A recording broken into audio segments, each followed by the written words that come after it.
बिस्मिल्लाहिर्रहमानिर्रहीम। अस्सलामु अलैकुम। आप देख रहे हैं 1 by 1 न्यूज़ HD। अहम खबर से आगाह करते हैं। फैसलाबाद महकमा एंटी करप्शन फैसलाबाद ने रिश्वत सतानी की शिकायत पर समंदरी में कार्रवाई करते हुए पटवारी को निशानजदा नोटों समेत गिरफ्तार कर लिया।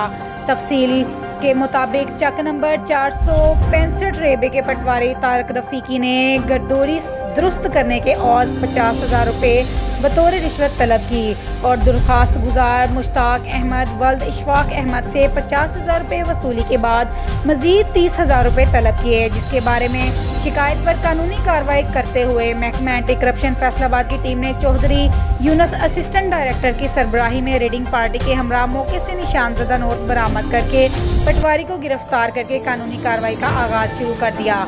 रिश्वत के खात्मे के लिए हर मुमकिन इकदाम अमल में लाए जाएंगे। इस सिलसिले में डायरेक्टर एंटी करप्शन फैसलाबाद का कहना है कि सूबाई अदारों में मौजूद काली भेड़ों की गिरफ्तारी और कार्रवाइयों का अमल बरकरारी है। उन्होंने शहरियों से अपील की है कि किसी भी जायज़ काम के लिए रिश्वत ना दें और जायज़ काम में ताख़ीरी हरबे अपना कर रिश्वत तलब करने वाले सरकारी मुलाजमीन के खिलाफ बिला इम्तियाज़ कार्रवाई जारी रहेगी। मज़ीद ऐसी वीडियो देखने के लिए देखते रहिएगा हमारा अपना चैनल 1 by 1 न्यूज़ HD। ताज़ा तरीन अपलोड्स की नोटिफिकेशन हासिल करने के लिए हमारे चैनल को सब्सक्राइब करें और साथ में दिए गए घंटी के निशान को दबाना